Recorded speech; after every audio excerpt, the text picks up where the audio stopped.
9시까지 갔으면 좋을 텐데 좀 넘을 수도 있겠고요. 저처럼. 예. 12과 구원의 완성은 인간이 해야 한다. 구원의 완성은 인간이 해야 한다라는 그 주제가 되겠습니다. 예. 그래서 하나님께서 다 하실 부분이 있고 우리가 할 부분이 있다라는 것입니다. 우리 65페이지 질문 1번부터 이제 보도록 하겠습니다. 시작. 구원의 완성은 하나님이 알아서 다 해주시는 것인가? 아니면 구원의 완성은 인간이 해야 하는가? 3번 구원의 완성은 하나님의 영역과 인간의 영역이 나뉘어서 인간이 해야 할 부분은 인간이 해야만 완성이 되는가? 예. 3번이 맞겠죠. 하나님의 영역과 인간의 영역이 나누어서 이제 인간이 해야 할 부분이 있다라는 것입니다. 근데 이것을 하나님의 주권에서 하나님께서 전적으로 다 하셔야 된다라는 것은 바로 예정론에서 주장하는 부분이 됐죠. 예정론. 뒤에 이제 밑에 나오죠. 근데 인간이 해야 할 부분을 해야 되는데 그때 자꾸 1대1 비교를 한다고 그랬었죠. 우리가 해야 할 차례인데 거기서까지도 이제 그 거짓 교리에서는 1대1 비교를 하면서 인간이 어떻게 하나님보다 뛰어나냐, 뭐 앞설 수 있냐, 하나님이 모든 걸 다 해야 된다라고 얘기를 하니까 거기에 넘어간다라는 겁니다. 그러면 인간이 있을 필요가 없는 거예요. 하나님이 뭐 이것 저것 다 하신다면 우리는 필요가 없고 우리가 명령을 받을 필요도 없고요. 우리가 뭐 타락해서 뭐 구원하는 어떤 과정 뭐 다 필요도 없는 이상하게 된 말도 안 되는 건데 그 교리에서는 그걸 그렇게 주장해서 끌고 가는 건데 사람들은 또 그게 듣기 좋거든요. 그게 따라가면 너무 좋거든요. 편하거든요.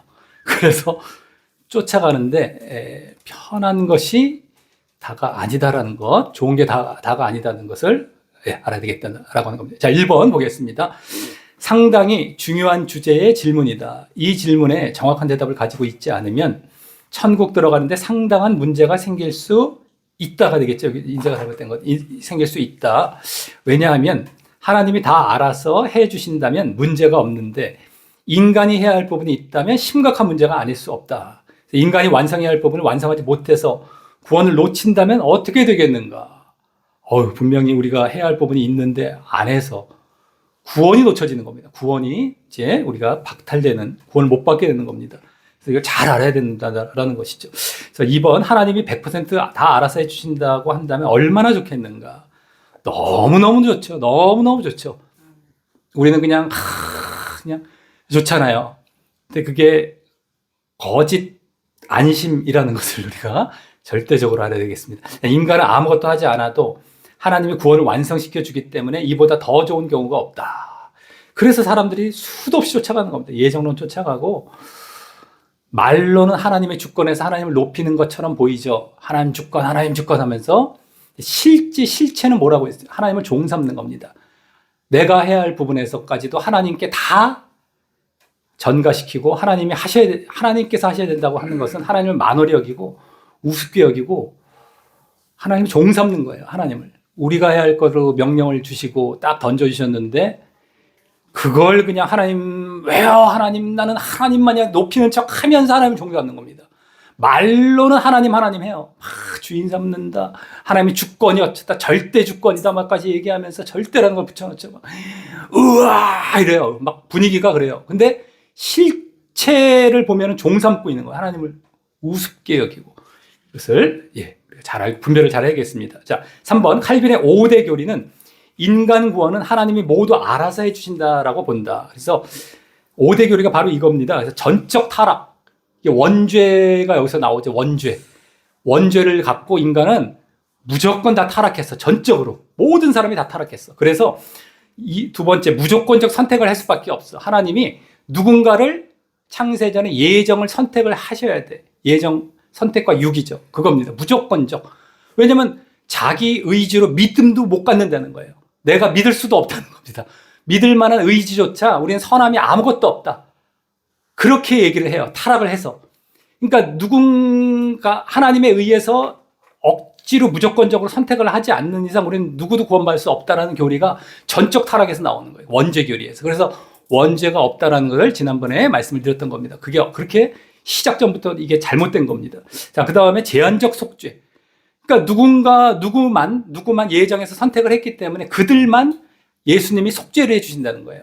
이 땅에 십자가 지고 오셔서 그들만을 위해 오신 거라는 겁니다. 이것도 말도 안 되죠. 예수님이 겨우 그 정도밖에 안 돼서 만왕의 왕이 되시고 만주의 주가 되십니까? 말이 안 돼. 그러면 처음부터 버림받기로 예정된 자들에게는 왕이 될 수 없어요, 예수님이. 예? 역적이고 저 나쁜 존재죠. 예수님과 하나님이. 아니, 우리는 처음부터 버려놓고 뭘 나중에 심판까지 하시고, 이거 말도 안 되는 거예요. 하나님이 욕 먹어도 뭐라고 대꾸할 수 없는 그러한 상태가 돼버리는 겁니다. 근데 제한적 속죄가 그거예요. 그들만 제한적으로 속죄를 해준다. 그래서 그들을 속죄해 주시기 위해서 네 번째, 불가항력적 은혜를 해서 믿음까지 넣어주신다. 믿음이 선물이다라는 얘기가 에베소서에 나오는데, 은혜로 말미암아 믿음을 뭐 이렇게 믿음이 은혜라는 말이 나옵니다. 근데 그 말이 아닌 것이죠. 은혜라는 것은 물론 선물이라는 뜻, 거저준다는 뜻인데, 은혜로 믿음 이렇게 나와서 믿음이 은혜다 이렇게 그게 아니라, 전에도 말씀드렸죠. 율법과 대비되는 차원에서 은혜인 거고요.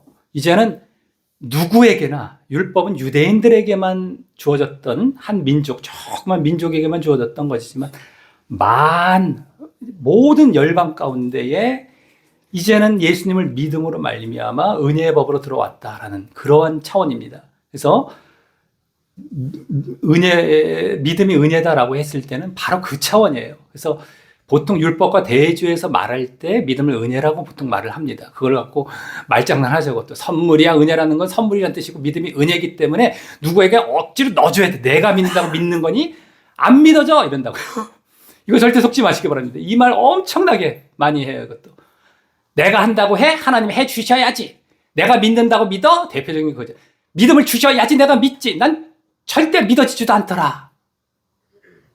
자, 이런 얘기들 간증 같은 것도 많이 하거든요. 조심하시기 바랍니다. 다 엉터리입니다. 아까 말씀드렸던 내가 안 되는데요? 내가 안 되는 걸 어떻게 해요? 내가 기준 삼게 되는 거예요. 그러면 진단을 어떻게 해야 된다라고 했었죠? 내가 잘못되어 있는 상태이기 때문에 안 되는 겁니다. 내가 안 믿어진다. 내가 지금 잘못된 상태예요. 나는 교회 다닌다고 했고 막 믿는다고 했는데도 진짜 믿음이 안 오고 순종이 가서 안 따라와요. 그러면 내가 지금 잘못된 거예요. 십자가에 죽지 않기 때문에, 영적인 자리에 들어가지 않기 때문에 이게 안 되는 상태인데 그 진단은 전혀 볼 생각을 못하고 내가 안 믿어지는데 하면서 내가 기준 삼고 내가 옳다고 생각을 하면서, 그러니까 봐, 성경에도 믿음은 은혜, 선물이라고 나왔어. 너 주셔야지 내가 믿는다고 믿는 게 아니야 라고 얘기를 합니다. 이게 엄청나게 팽배해요, 이 사상. 근데 그게 아니라는 겁니다. 다 뜯어 고쳐야 되고 그런 말이 이제 없어져야 됩니다.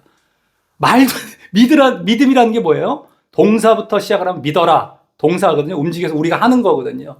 그걸 명사화 시킨 게 믿음. 믿어라. 믿음이에요. 믿음. 믿는다는 건 우리에게 하라고 던져준 동사입니다. 믿어라. 그 믿음을 말장난하는 겁니까? 믿어라 해놓으시고서 넣어주셔야 된대. 그 믿어라라는 말 하는 것 자체가 모순이죠. 있을 필요가 없고요.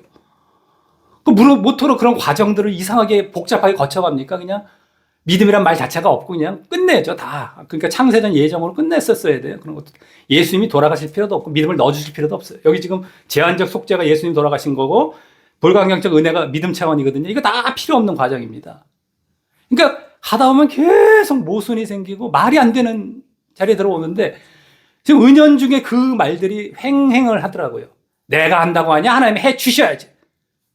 그 말이 아예 틀린 건 아닐 수가 있어요. 성령께서 도우시고 우리가 하지 않습니까? 근데 그렇게 도우심을 받기 위해선 내가 먼저 어떻게 되어져야 되죠. 나도 영의 자리에 들어가야죠. 십자가에 못 박고. 말씀을 듣고서 내가 예수님과 십자가에 못 박고 한 번 박는 게 아니라 날마다 받고 들어가죠. 그럼 성령께서 우리가 영의 자리에 들어가니까요. 육이 죽고 영의 자리에 성령께서 항상 함께 하셔서 도우시는 그렇다면 이해가 돼요. 근데 그게 아니라 내가 한다고 하냐? 나는 지금 뭐 십자가 못 박힌 상태도 아니고 영의 자리에 있는 것도 아닌데 안 되는 걸 갖고 그렇게 진단해버리고 하나님이 다 해주셔야 된다라고 거기다가 다 전가를 시켜버린다는 것이죠. 분별 잘해야 됩니다. 근데 그거를 사람들이 알지 못하고 그냥 내가 한다고 하냐? 하나님이 해주셔. 이 말들이 엄청나게 횡행하는 걸 제가 하도 목격을 해갖고, 특별히 믿음. 내가 믿는다고 믿냐? 믿어 믿음을 취해야지. 아, 너무 좋아요. 예정론과 관련된 거는 들으면 안 좋은 게 없어요. 정말 너무너무 좋아요. 또 그럴듯해 보여요. 되게 거창해 보이고 막 믿고 싶고 따라가고 싶은 이런 막 마음이 막 생긴다니까요. 딱 모르는 사람이 들으면, 분별 못하는 사람이 들으면, 그러네. 내가 한다고 하나? 뭐, 하나님. 이제 여기서도 1대1이 들어간 거예요. 하나님과 인간을 비교해 들어간 겁니다. 은연중에 그게 들어간 거예요. 내가 한다고 하나? 하나님. 하나님, 와! 이 자리에 또 들어간 겁니다. 그래서 내가 믿는 것도 내가 해야 할 상황인데, 그걸 안 보이면서 그 말 한마디로 모든 걸 다 무마시키고, 할 걸 안 하고, 결국에는 잘못된 믿음으로 지옥에 가게 된다는 것이죠. 분별을 잘 해야 됩니다. 우리가 얼마나 이게 횡행하는지요, 입술에. 그러니까, 지내다 보니까, 은연중에 예정론적인 그런 말들, 사상들이 곳곳에 들어가 있더라고요. 곳곳에. 그걸 빼내야 됩니다. 하나씩 빼내야 돼요. 막. 여러 군데 들어가 있습니다. 나도 모르게. 예정론에서 나온 그런 말들이 막 박혀 있는 경우가 어마어마하게 많더라고요. 막 그냥 찬송가도, 찬양제 뭐, 이렇게 복음성가도 그런데다가 어떨 때 보면은, 저기 예정론에서 나온 찬양 가사구나라는 것도 이제 느낄 때가 있고요. 너무너무 많은 곳에 스며들어 있더라고요. 근데 우리가 가만히 보면 그거 쫓아갔다가 지금도 믿음을 넣어주셔야 된다 이랬을 때 쫓아갔다가 예정론을 결국엔 따라가게 되어버립니다. 그러니까 다 뽑아내야 돼요. 다 하나하나 다 뽑아내야 돼요. 그래서 이것도 그런 경우고요. 이제 마번 성도의 견인 믿음까지 넣어주신 다음에 그 믿음 넣어주신 자를 구원까지 끝까지 인도해서 구원 기어코 받게 한다는 거예요. 이것도 잘못된 겁니다. 그 한번 예전에 어렸을 때 교회 나온 사람은 다시 그냥 어떻게 해서든지 하나님께서 교회 다시 나오게 하고 믿음 갖게 해주셔서 결국에는 구원받게 하셔. 이런 사상도 이거 잘못된 겁니다. 안 그런 사람이 얼마나 많은데요, 지금. 이거 다 잘못된 거예요. 어떻게든지 뭐 구원으로 인도해 주신다, 듣기엔 너무 좋다니까요. 아까도 믿음 넣어주신다. 이거 너무너무 좋아요. 하나님이 다 해주신다. 너무너무 좋아요. 안 좋을 수가 없어. 그러니까 사람이 이 예정론적인 말들은요, 착 달라붙어요. 그냥 금방 달라붙습니다. 착!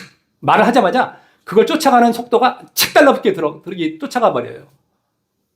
착 달라붙어. 그건 그냥 믿어버립니다. 꿀꺽하고 들어가 버려요. 이게. 분별을 못하기 때문에. 근데 그런 걸 다 뽑아내시고 이 성도의 결인도 얼마나 잘못된 거고 5가지가 다 잘못됐죠. 막. 그러니까 이런 엉터리 교리를 만들어 놓고 또 이걸 맞추려고 말씀을 어거지로 막 찾아내요. 그래서 말씀 성경 가운데 택하셨다 이런 말씀만 나오면 무조건 예정론에서 갖다 씁니다. 부르셨다, 택하셨다 이런 거 있잖아요. 예정하사 이런 거 볼 것도 없고 막 눈에 혈안이 돼서 찾아다녀요. 막 자기네 교리를 관철시키려고. 근데 그것을 제가 이제 저희 교회에서 몇 년 전에 예정론 교리에 주장하는 말씀, 대표적인 말씀들을 쫙 이제 요한복음, 사도행전, 로마서, 에베소서입니다. 이제 책도 4가지만 이제 선택을 했어요. 딴 데도 있긴 하지만 그 중에서 한 책당 몇 구절의 말씀들인데 그건 생각이 안 나는데 그것들을 일일이 바르게 해석하는 일을 한 적이 있었습니다. 그러면서 이거 보통 문제가 아니더라고요. 하나하나 말씀을 너무 잘못해서 너무 잘못 맞춰나갔고요. 사람들은 자 이런 교리 있습니다. 자 말씀 읽어볼까요? 하면서 말씀을 엉터리로 딱 들이대는데 그 말씀이 그 교리에 맞는 듯하게 보여요. 이게 어설프게 보면은요. 이게 맞아 보여져요. 근데 그 말씀이 그 말씀을 하고 있는 말이 아닌거든요. 문맥을 봤을 때도 그렇고. 그럼 그걸 찾아내서 이게 아니다라는 걸 밝혀야 돼. 그 작업을 했던 건데요. 사람들은 앞뒤 볼 것 없이 그러네? 맞네? 나 믿고 싶었어. 나 이거 믿으면 너무 좋아. 꿀꺽하고 믿는데 말씀 가이드에 딱 제시를 하니까 안 믿을 이유가 없고 너무 진짜 같거든요. 꿀꺽하고 완전히 뱃속 깊숙이 넣고 믿어버리고 막 자기가 대변인이 돼갖고 이제 막 이게 뭡니까? 피를 이게 막 침을 튀겨가면서 자기가 대변을 하는 그런 자리에 있게 되는 겁니다. 그래서 이런 것들을 조심하셔서 완전히 빠져나야 됩니다. 우리 예정론적 사상도 엄청나게 들어가 있더라고요. 그거 다 뽑아내줘야 됩니다. 우리 조영관 목사님도 그런 것들도 벌써 어마어마하게 지금 하고 계시는 거시더라고요. 지금 이제 이렇게 말씀하시는 것 하나하나가 보면은요. 원죄도 그런 거고요. 정말 그런 것들을 우리가 다 분별해서 뽑아내야 된다는 것 이해하시기 바랍니다. 자, 4번째, 장로교의 가르침이 맞다면 구원을 위해서 인간이 할 일이 없기에 큰 문제가 될 것이 없다. 그러나 이 교리가 틀리고 인간이 구원을 완성해야 한다면 심각한 문제가 아닐 수 없다. 그죠? 하나님이 다 하신다면 상관이 없는데 인간이 한다면 어떻게 되겠습니까? 나중에. 자, 알미니안주의는 인간이 해야 할 부분을 강조한다. 아까 칼빈주의와 알미니안주의는 이제 반대죠, 교리가. 그래서 부분적으로 그냥 타락을 했다. 그리고 조건적으로 선택을 하고, 무조건적 선택이 아니라 조건을 주고 너희들이 믿었을 때에 선택을 하는 것. 그 다음에 보편적 속죄. 인간 누구에게나 속죄할 수 있는 기회를 주신 것이죠. 그 다음에 가항력적 은혜. 불가항력. 내가 거부할 수 없고 믿음을 넣어주세요. 이게 믿는 게 아니라 내가 거부할 수도 있어요. 이런 것, 은혜. 아까랑 반대죠. 그리고 은혜로부터 타락 가능. 나중에 그것이 끝까지 구원받기까지 끌고 가시는 게 아니라 언제든지 중간에 끝날 수도 있다는 것. 아까랑 반대입니다. 근데 이게 오히려 더 성경엔 더 맞는 쪽이죠. 사실은요. 이게 물론 이제 여기서도 부족한 부분이 있긴 하겠지만 이게 더 아까랑은 다른 거지만 이게 더. 그래서 웨슬리주의는 인간 구원의 완성은 하나님이 100% 해야 하고 인간도 100% 분담해야 한다고 주장한다. 하나님 100, 인간 100 이제 이렇게 또 얘기를 하고 있습니다. 웨슬리주의. 어쨌든 인간 것도 여기서 이제 얘기를 하고 있다는 거죠. 칼빈과는 달리 칼빈은 하나님이 100이라고 했다면, 자, 그럼 로마서는 어떤가? 로마서는 하나님이 인간 구원을 위해서 해주신 것과 인간이 해야 할 일이 잘 기록되어 있다. 하나님이 아니면 인간 구원은 그 자체가 불가능하다. 또 아무리 하나님이 구원의 길을 열어주셔도 인간이 불순종하면 구원 또한 불가능하다. 하나님이 하셔야만 하는 부분이 있고 그것을 바탕으로 우리가 또 인간이 순종해야 할 부분이 또 있는 것이다 라고 하는 겁니다. 자, 8번. 구원을 위해서 대속제물이 있어야 하고 피 흘림이 반드시 있어야 한다. 그렇죠? 대속제물, 죄를 분명히 속죄해 주셔야 되고 그것을 위해서 피 흘림이 반드시 있어야 됩니다. 이것은 인간 스스로 만들어낼 수 있는 성질이 아니다. 하나님만이 하실 수 있는 것이죠. 이것이 이제 은혜라는 것도 거기에 들어가는 것이 되는 것이죠. 자, 9번.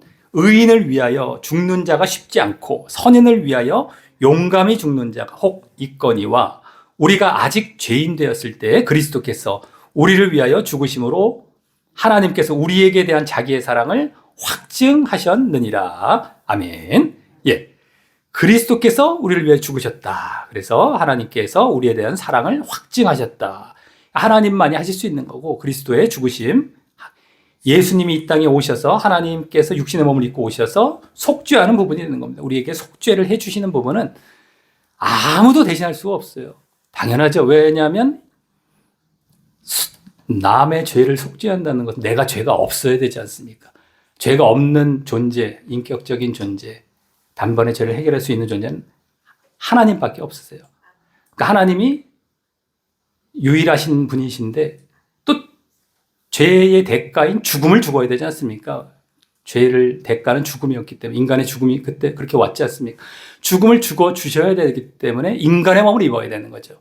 그러니까 죄가 없으셔야 되는 조건, 인간의 몸을 입어야 되는 조건, 이거를 마칠 수 있는 분은 예수님밖에 없는 것이죠. 예수님밖에. 그래서 예수님은 절대 4대 성인 중에 한 명도 아니고 하나님이신 분이 우리의 죄를 위해서 오신 그 하나님, 인간 되신 분이시고 이거를 하나님밖에 누가 하십니까? 할 수가 없죠. 우리는 또 죄로 인해서 지옥 가게 될 상황에서 이걸 간절히 바랬었어야 될 상황이었어요. 이것이 없으면 우리는 다 지옥 갈 수밖에 없는 상황인데 하나님의 긍휼과 은혜가 넘치시기 때문에 당연히 이것을 마련해 놓고 계셨던 겁니다. 그래서 이것을 우리에게 허락을 해 주시고 이제는 너희가 해야 할 것을 우리에게 요구하고 계시는 것인데 거기서 우리가 이제 제대로 안 보이면서 지옥을 가게 있다라는 겁니다. 그래서 하나님이 정말 창세 전부터 예정해 놓으신 그 정말 계획을 이 2000년 전에 이루시사 지금 이렇게 이루어가고 계신다라는 것입니다. 그래서 우리가 재창조, 예수님으로 말미암아 재창조되는 거죠. 사실은 창조의 더 본격화라고도 할 수 있겠죠. 창조가 하나님의 창조는 예수님이 예정이 되어 있었지 않습니까? 진짜 창조. 한번 타락을 거쳐서 예수님을 통해서 믿음으로 영적인 자리로 들어와서 너희들이 이렇게 순종하는 자리로 들어가고 이래서 이러한 사람들을 내가 모아서 하나님 나라를 이루겠다. 이 계획을 세워 놓으신 것이죠. 마귀가 먼저 타락을 해서 그랬다고 볼 수도 있을지 모르겠지만요. 마귀가 타락을 했더니 이거 안 되겠구나. 인간도 타락을 했지만 이젠 예수님을 통하여서 함께 십자가가 놀라운 비밀이죠.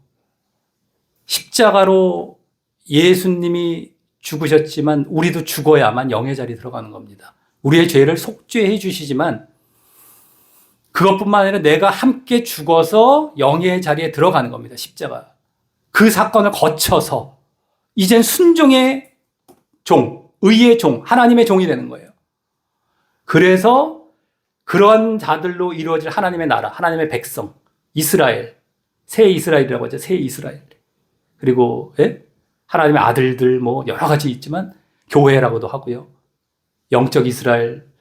이러한 것을 딱 계획을 세우시고 재창조긴 재창조인데 하나님의 본격 창조는 이것이었을 것이다. 지금 우리가 이뤄가고 있고 그 나라를 향해 가고 있는 중에 있는 거죠. 그 나라를 향해. 언젠가 마지막 때가 오겠죠. 이방인의 수가 차면. 우리가 지금 계속 그 나라를 향해 가고 있는데 언젠가 끝은 오겠고 완성이 되겠죠. 근데 지금 진짜 창조의 과정에 있는 겁니다. 지금 사실은요. 진짜 창조의 하나님의 창조. 하나님 나라를 세우실. 자, 그래서 어쨌든 그건 하나님 많이 하실 수 있는 부분이다라는 것. 자, 그 다음에 그 십자가의 놀라운 비밀. 그런 게 있죠. 자, 우리를 위해 죽으신 예수 그리스도를 믿음으로 저주와 죄의 권세로부터 벗어나 구원을 받게 된다. 그렇죠? 예수님을 믿음으로, 죽으신 예수님. 그게 속죄 부분이죠. 칭의 부분. 이것은 전적 하나님의 은혜이다. 인간의 노력으로 되지 않는 부분이다. 당연은 아주 전에도 나왔고, 속죄 부분입니다. 자, 하나님은, 근데 이제 또 궁금해지는 게 있어요. 칭의를 받고 나서, 저번에 이제 조영광 목사님께 여쭤봤는데, 속죄와 칭의를 받고 나서 죽었어요. 그 사람은 구원 받을까 안 받을까 했을 때 이제 하나님의 재량에 이제 맡기는 말씀도 하시고 하셨는데 어떻게 될지는 우리가 알 수는 없지만 만약에 칭의를 받고 행함의 과정이 없는데 행함의 순종의 과정이 없었는데 바로 죽었다라고 했을 때에 하나님은 그 사람을 다 내면과 그 속성을 알고 계셔서 바로 죽었다 할지라도 그걸로 판단하시지 않을까 싶습니다. 그 재량이라는 것이. 그리고 우리가 흔히 좋아하는 거 있잖아요. 우편강도. 예수님의 우편에 달린 강도. 되게 우편강도로 사람들이 이 안심을 하더라고요. 그게 위안을 삼더라고요. 에휴, 내가 뭐 그냥 대충 살다가 나중에 그 우편강도처럼 우편강도 나중에 죽을 때 믿었잖아. 나도 믿어야지. 그때라도 믿으면 되겠지. 회개하면 되겠지. 뭐 이런 거. 또 부끄러운 구원. 두 가지가 짝을 이룹니다. 사람들 이 생각 속에 그 두 가지가 딱 자리 잡는 경우가 많아요. 근데 결론부터 말씀드리자면요. 우편강도 부끄러운 구원 좋아하는 경우라면은 무조건 지옥 간다라고 보시면 됩니다. 무조건 지옥이다. 일단은요. 부끄러운 구원도 고린도서에 나오는데요. 이게 뭐 일반 성도, 일반 신자들을 얘기하라기보다도 지도자급입니다. 이제 그 목회자급이 되겠지. 약간 이게 사역자나 이러한 자들에게 사역을 하다가 너만 어떻게 부끄럽게 구원받고 나머지는 이 지옥 가게 만들 이런 걸 말씀하다 나온 거예요. 그러니까 아무에게나 적용할 말씀도 아니고요. 우편 강도도 예수님 당시에 살았던 강도입니다. 예수님의 생활상을 어느 정도 주워 들었던 사람이에요. 강도라고 할지라도. 근데 십자가상에서 저 자들을 용서해 주옵소서. 저들이 무지합니다. 예수님의 이제 가상 7언이라고 하죠. 십자가상에서 7마디 7언. 뭐 이런 말씀들이 더 말씀하셨을지 모르겠지만 어쨌든 그 가운데 용서해 주옵소서 이런 말씀들. 거기서 이분은 지금 십자가상에서 지금 자기를 죽이는 자들을 용서하네? 충격을 받는 거죠. 좌편 강도도 있지만 우편 강도는 반응을 한 겁니다.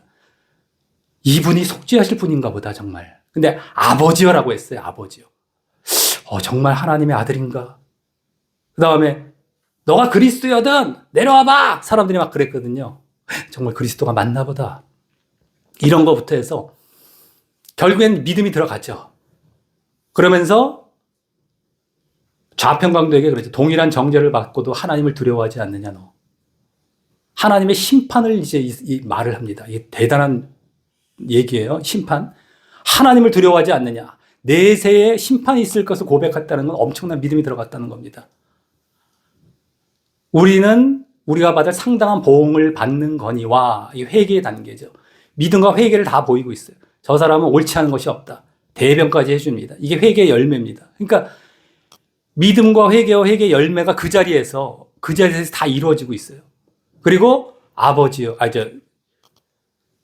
날아가실 때 당신의 나를 기억하옵소서. 메시아 왕국을 이 사람은 고백해요. 어마어마한 겁니다. 심판. 하나님의 심판과 메시아 왕국을 볼 줄 안다는 건 그 당시에 12 제자들도 제대로 고백 못했던 부분이었어요. 이것을 우평강도가 십자가상에서 목격하고 예수를 목격하고서 그걸 고백할 정도였다는 것은 진짜 믿음으로 들어와서 열매까지 보여지면서 이게 회개가 이루어지고 진짜 믿음 안에 들어왔던 상태입니다. 그러니까 아무나 우평강도의 그런 자리에서 구원받는 게 아니에요. 우리 착각합니다. 마지막에 그냥 이렇게 대충 영접하고 믿으면 되겠지가 아닙니다. 일단은 그 당시에 살았었어야 돼요. 그 당시에 사는 예수님을 목격했던 이러한 자가 그 십자가에 달려서 예수님의 말씀을 또 들었었어야 됩니다. 그런 말들을. 이게 아무나 있는 게 아니라 유일한 사건이에요. 유일한 사건. 그런 일들은 일어날 수가 없는 거예요. 근데 그 고백도 들어봤더니 믿음과 회개가 그대로 담겨 있고 어떻게 보면 12 제자보다 더 뛰어난 고백을 하고 있었던 그렇게 몇 년 동안 쫓아냈던 12 제자보다도 12 제자는 메시아 왕국을 이 땅의 나라로 알았거든요. 그 당시만 해도. 근데 벌써 당신의 나라. 이 고백이 보통 고백이 아닌 겁니다. 이런 것들이 그냥 이루어질 일들이 아니고요. 그 당시에 옆에서 사람들이 막 비난했죠. 너 뭐 해봐. 너 그리스도면 내려와봐. 뭐 어떻게 이적을 행해봐 했는데 좌평강도도 같이 함께 저주했지 않습니까? 예수님을. 분위기는 저주의 분위기. 그 가운데서 외롭게 그 십자가상에서 그걸 뚫고 그런 고백을 했다는 게 쉬운 게 아닙니다. 하나하나 모든 게 다. 그런 걸 봐도 그렇고요. 우평강도 좋아하다가 웬만하면 좌평강도가 됩니다. 자기가 좌평강도 될 거라고는 생각을 못해요. 사람들이. 결국에는 좌평강도의 자리에 있지 우평강도가 아무나 되는 게 아니고요. 그건 유일한 사건입니다. 그러니까 절대 우평강도 좋아하지 말라는 겁니다. 부끄러운 구원 좋아하지 말고. 그걸 만약에 마음에 품고 있는 자라면 자, 하나님을 이용해 먹겠다는 겁니까? 자기가 하나님을 주인 삼아 정말 늘 평생을 내가 하나님 중심으로 순종하며 살아가겠다는 겁니까? 하나님 이용해 먹겠다는 거거든요. 내 마음대로 살다가 나중에 회개하고 그냥 뭐 구원받지. 이거 하나님을 믿는 게 아니에요. 거기서부터 다 드러나죠. 이게 열매가 아닙니다. 그렇기 때문에 절대 우평강도 부끄러운 구원 완전히 뽑아내셔야 됩니다. 이것도 어떻게 보면 예정론 쪽에서 흘러서 들어온 걸 거예요. 이게. 회개하면 되잖아. 회개하면 되잖아. 이러지 않습니까? 죄 저도 회개하면 되잖아. 이게 안 되니까요. 죄를 짓지 않는다는 것으로 내가 죄를 어떻게 정말 안 지려다 노력하다가 졌을 때 회개가 진짜 나오지. 죄 짓고 회개하면 되지 하는 사람은 이미 벌써 끝난 거예요. 이게 되어지지도 않고요. 하나님을 주인 삼은 상태도 믿음에 있는 상태도 아닌 거예요. 그렇기 때문에 절대 우평강도 부끄러운 구원 절대 부러워하지 마시고 우리는 지금 주어져 있을 때 기회가 넉넉했을 때 우평강도는 확률로 말하자면 몇 억분의 1이 될까 말까 할 겁니다. 아마 있을 수도 없는 일이에요. 있을 수가 없어요. 거의 유일한 사건이라고 보시면 됩니다. 그걸 왜 도전을 하고 그 노름이라 도박이죠. 그 도박을 왜 합니까? 결국에 지옥 가려고요. 무조건 지옥 간다고 보시면 됩니다. 그러니까 그 사건이 있을 수도 없는 사건을 유일하게 있었던 사건을 내가 부러워하지 마시고 있을 때 지금 우리가 기회가 넉넉하게 주어져 있을 때에 넉넉하게 하나님의 뜻을 깨달아서 넉넉하게 그 구원의 길을 가셔야 된다는 것을 아시면 되겠습니다. 예, 그 다음에 계속 보겠습니다. 11번. 예. 하나님은 인간 구원을 위해서 그 길을 예비하셨다. 길 되시는 예수님이 죄악 세상에서 천국 갈 수 있는 길을 다 열어놓으신 것이다. 그렇죠? 이제 인간은 그 길을 가기만 하면 된다. 하나님만이 하실 수 있는 것 다 열어놓으셨어요. 우리만 하면 되는 겁니다. 그래서 12번 하나님이 예배해 놓은 그 길을 가는 것은 인간이 해야 한다. 이것은 하나님이 대신할 수 없다. 인간 스스로 천국 길을 가야 하고 천국을 침노해야 한다. 그래서 자꾸 내가 해야 할 자리에서도 하나님 앞세우면서 하나님이 하셔야지 이러면 안 된다라는 겁니다. 부모 앞에서 부모가 심부름 시키고 야 공부하라 그러는데 아니 부모님 엄마가 나보다 크잖아. 엄마가 공부해. 이게 말이 됩니까? 엄마가 나보다 크잖아. 이러면서 엄마가 공부해.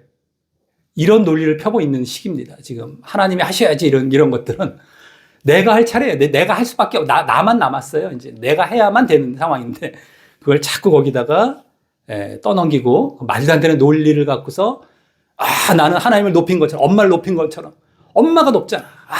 엄마의 장난치는 거죠. 이게 말도 안 되는 거죠. 이런 식이 되는 겁니다. 그러니까 절대 속지 마시길 바라겠습니다. 자, 그 다음에 구원의 완성은 그래서 한번 읽어보겠습니다. 공식인데요. 다 같이 읽어보겠습니다. 굵은 글씨. 시작. 구원의 완성은 하나님의 목. 구원의 완성은 인간의 목. 이게 맞죠? 구원의 완성은 인간이 하는 겁니다. 결국에는요. 구원의 시작은 이제 하나님께서 시작을 해 주셨지만 내가 이제 믿음에 들어갔고 완성하는 것까지. 자, 13번. 하나님은 구약시대부터 이스라엘의 구원을 계획하셨다.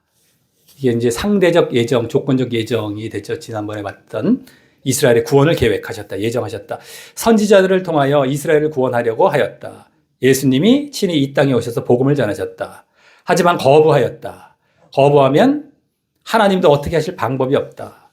구약에서부터도 막 말씀하셨고 예수님이 이 땅에 오셔서 복음을 전하셨는데 유대인들은 결국 거부했죠. 방법이 없어요. 왜냐하면 하나님은 불강력적으로 믿음을 넣어주시는 것이 아니기 때문이다. 이게 이제 예정론에서 나온 불강력적 은혜라고 하는 것인데 그게 아니다라는 겁니다. 듣긴 좋아요. 불강력적 은혜 이러면 우와 하나님께서 우와 막 좋은데 그게 아닙니다. 있을 수도 없고 우리가 믿어야 될 상황에서 무슨 하나님이 해주신 말이 안 되는 겁니다. 계속해서 말씀을 드리지만요. 자, 14번 읽어보겠습니다. 자, 이 로마서 지금 10장의 내용들이 여기 지금 나오고 있습니다. 이제 좀 이따가도 나올 거고요. 로마서 10장은 9, 10, 11은 아까 말씀드렸죠. 이 유대인과 이방인 구도로 다시 돌아가서 유대인이 구원받기를 원하는 마음에서 이방인에게 복음이 넘어갔는데 너희들도 구원받기를 원한다. 뭐 이런 말씀. 그리고 막 영적 이스라엘이 이제 구원받게 되었다. 이런 말씀들이 나오는 건데 어쨌든 자 14번 읽어보겠습니다. 시작. 그러나 저희가 다 복음을 순종치 아니하였도다. 이사야가 가로되 주여 우리의 전하는 바를 누가 믿었나이까 하였으니 그러므로 믿음은 들음에서 나며 들음은 그리스도의 말씀으로 말미암았느니라. 그러나 내가 말하노니 저희가 듣지 아니하였느뇨? 그렇지 아니하다. 그 소리가 온 땅에 퍼졌고 그 말씀이 땅 끝까지 이르렀도다 하였느니라. 아멘. 다 여기 저희라는 말은 누구죠? 유대인을 말하는 겁니다. 유대인 복음을 안 듣고 거부하는 자들, 율법만 주장하고 우리가 선민이다, 우리 특권, 우리 창세전 예정 지금 주장하는 것과 똑같다고 했습니다. 그게 유대인들이 그 모습이에요. 그래서 안 해요. 예수를 믿으라고 해도 안 믿어요. 지금 예정론자들은 그 당시에는 이제 뭐 하나님을 믿는다고 하면서 예수님은 안 믿었지만 지금 예수님 믿는다고 얘기를 하면서 행함은 안 보이는 겁니다. 행함을 안 보여죠. 행위를 필요 없다라고 또 얘기를 하고. 자, 어쨌든 간에 자, 그 다음에 저희가 듣지 아니하였느냐 나오죠. 믿음은 들음에서 나고 들음은 말씀으로 말미암는데 다 들었다는 거예요. 다 들었다. 예. 그런데도 그 말씀이 땅 끝까지 이르렀어요. 온 땅에 퍼졌고. 근데도 안 들었다라는 것을 말씀하고 있습니다. 자, 15번입니다. 하나님은 이스라엘이 구원을 받을 수 있도록 여러 방법을 다 사용하셨다. 하나님이 하실 일은 손을 벌리고 기다리시는 것이다. 계속 기다리십니다. 만약 인간이 거부하더라도 하나님께서 강압적으로 믿게 하고 구원받도록 하신다면 종일 손을 펴고 기다릴 필요가 없을 것이다. 암탉이 새끼를 품으려고 하듯 이스라엘 백성들을 그렇게 기다릴 필요가 없었을 것이다. 암탉이 새끼를 품으려고 예수님께서 말씀하셨죠. 그래서 계속해서 기다리신다는 건 뭐예요? 너희들이 해야 된다는 거예요. 너희들이. 하나님은 기다리신다는 것은 너희가 믿고 들어와야 된다는 것이죠. 그래서 16번 말씀 읽어보겠습니다. 시작. 그러나 내가 말하노니 이스라엘이 알지 못하였느냐? 먼저 모세가 이르되 내가 백성 아닌 자로서 너희를 시기나게 하며 미련한 백성으로서 너희를 노엽게 하리라 하였고, 또한 이사야가 매우 담대하여 이르되 내가 구하지 아니하는 자들에게 찾은 바 되었고 내게 문의하지 않은 자들에게 나타났노라 하였고, 이스라엘을 대하여 가라사대 순종치 아니하고 거스려 말하는 백성에게 내가 종일 내 손을 벌렸노라 하셨느니라. 아멘. 예, 여기 지금 내 손을 종일 벌렸다라는 말씀이 나오죠. 순종치. 이게 누구죠? 누구에게 했던 거죠? 유대인들에게입니다. 그래서 이스라엘이 다 말씀을 들었던 건데 알고도 저희들은 순종하지 않았다는 겁니다. 아까 14번 말씀에 이게 이어지는 그대로 말씀이죠. 말씀까지 다 들었어요. 복음까지 다 들었는데도 거부했던 겁니다. 그래서 내가 백성 아닌 자, 이게 이방인이죠. 너희를 시기나게 하고 나에게 구하지 않고 문의하지 아니한 자, 이게 다 이방인입니다. 그들에게 먼저 나타났다. 그들이 먼저 믿음 안에 들어갔다는 것이죠. 그리고 너희들 계속 오라고 그랬는데도 너희들 오지 않았다. 그러니까 바울이 유대인들, 자기 동족 유대인들에 대해서 안타까움을 막 품으면서 말씀들, 이사야 말씀들 인용해가면서, 이사야 때도 그랬거든요. 구약 이사야 때도 그렇게 말을 안 듣고 하나님께 순종하지 않았거든요. 여기서도 계속해서 그냥 안 하니까 이 안타까워하면서 이제 이 말을 하고 있었던 거죠. 자, 그래서 공식입니다. 하나님의 은혜는 거부할 수 없다가 아니라, 불가항력적 은혜가 아니죠. 불가항력이라는 건 뭡니까? 대항할 수 있다. 가하다. 그것이 불자가 불가하다. 대항할 수 없다. 이거죠. 내가 거부할 수 없다는 게 불가항력적인데, 거부할 수 있죠. 하나님이 은혜를 주시려고 하더라도 지금 말씀을 읽었지 않습니까? 이스라엘은 거부했어요. 계속 거부했습니다. 그래서 거부할 수 있다라는 겁니다. 자, 17번. 구원의 기회를 하나님께서 이스라엘에게 끊임없이 주지만 끝내 거부한 결과는 무엇인가? 하나님은 이스라엘을 찍어버리고 이방인에게 구원을 주셨다. 인간이 끝내 거부하면 구원의 모든 계획을 취소하신다. 예. 이방인에게 넘어갔고요. 받아들인 자에게. 유대인들에게는 결국엔 취소하십니다. 지난번에도 나왔고, 이게 상대적 예정이죠. 상대적 예정. 예정은 하셨어요. 너희들 내 백성 삼을 걸 예정하셨지만 끝끝내 순종을 보였어야 되는데 그걸 안 보인다면은 그 예정과 계획이 취소가 돼버리는 겁니다. 내 백성 삼으려고 한 것이 이제 안 돼버린 거예요. 그리고 내 백성은 이방인들에게 넘어간 것이고, 그걸 영적 이스라엘이라고 말씀드렸죠. 영적 이스라엘. 그럼 유대인들은 아예 제하해졌느냐? 아닙니다. 유대인 중에서도 믿는 자들이 있잖아요. 똑같이 소수지만 그걸 남은 자라고 합니다. 남은 자. 이제 구약에서부터 나왔던 건데, 남은 자들.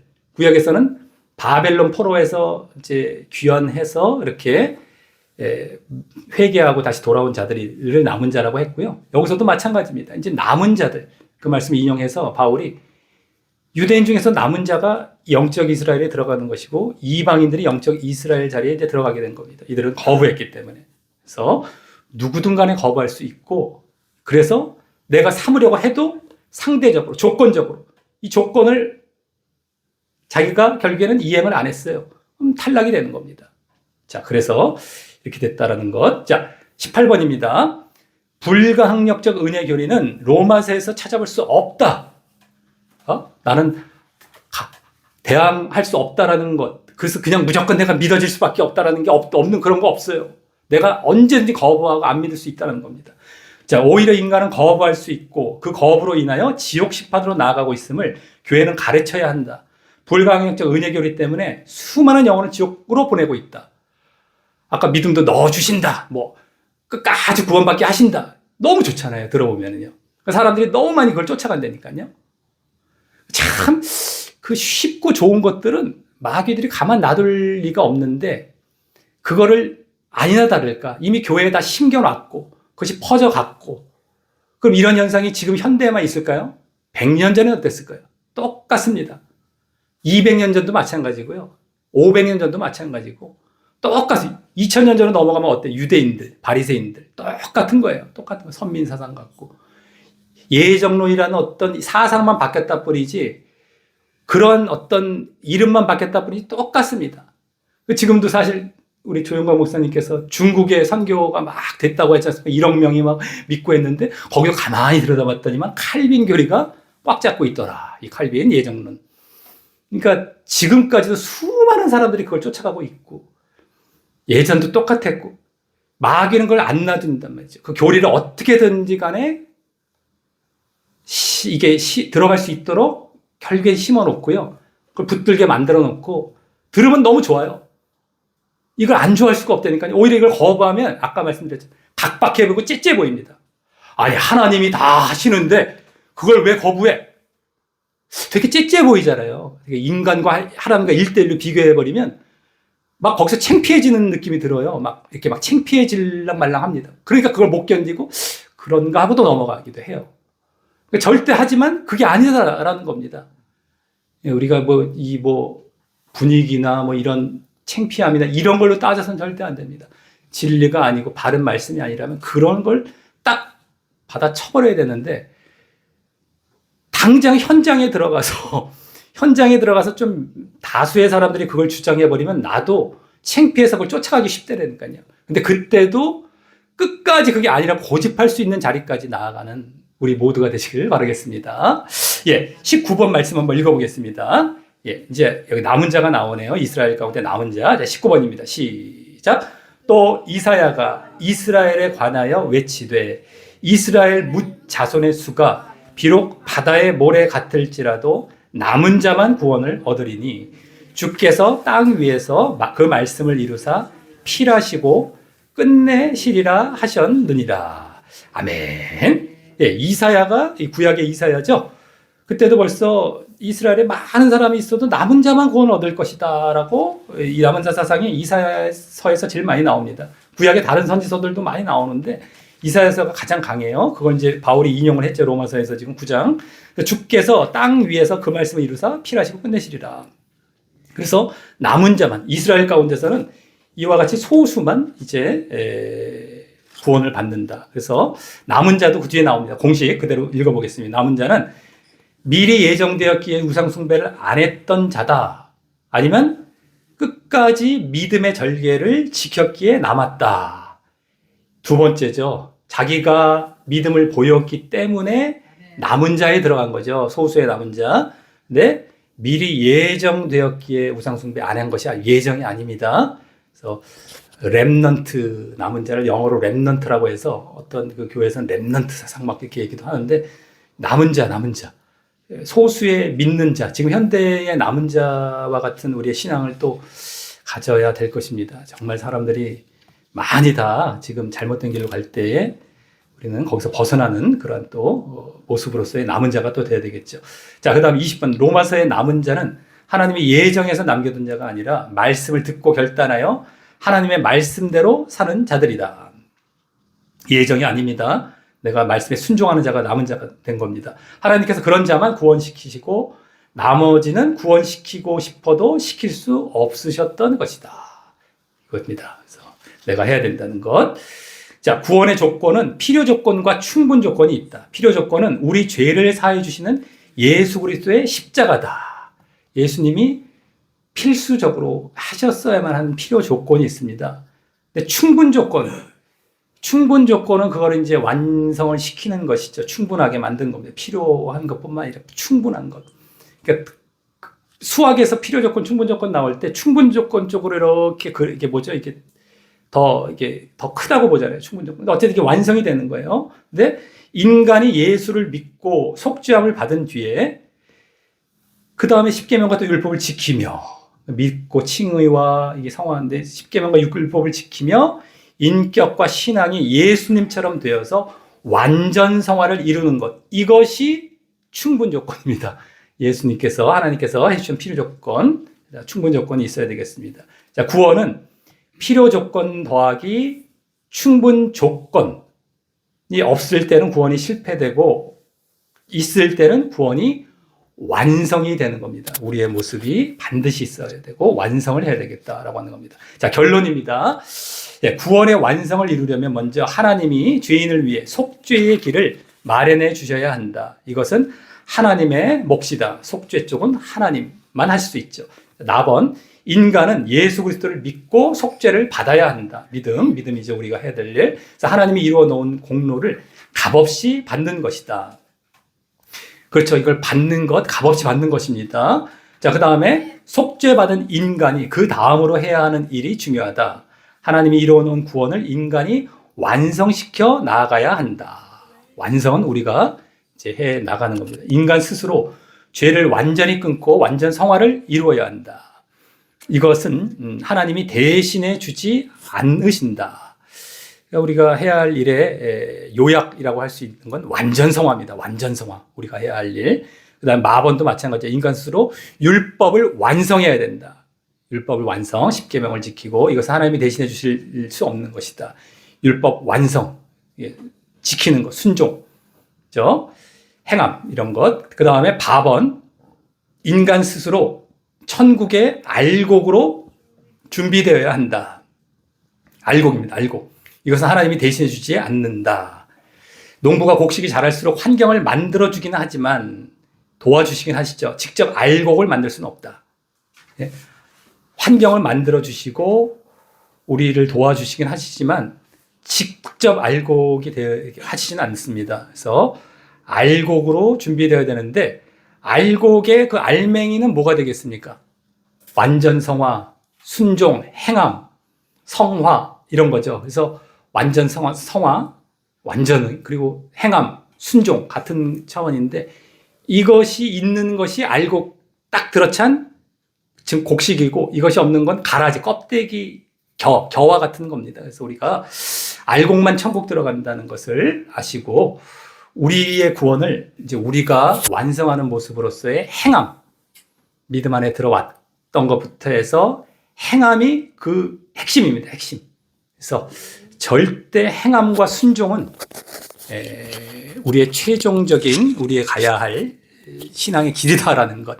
하나님이 그것을 위해서 예수님을 보내주시고 속죄를 이루셨다는 것을 언제든 잊지 않고 계속해서 그 길을 잘 가시기를 바라겠습니다. 기도하고 마치도록 하겠습니다. 하나님 아버지 감사를 드리옵나이다. 오늘도 이제 귀한 말씀을 통하여서 우리가 우리를 한번 다시 되돌아보며 우리가 과연 이 바른 구원의 길을 걷고 있었는가를 되돌아보게 하시니 감사를 드리옵나이다. 지금 많은 자들이 넓은 길로 걸어가고 쉬운 길로 걸어가고 듣기에 좋고 정말 누구에게 내세우기 좋은 그런 믿음의 모습을 보이지만 그 실체는 지옥으로 향해 가고 있다는 것을 전혀 모르고 그렇게 쫓아가는 경우가 지금 허다한 가운데 있습니다.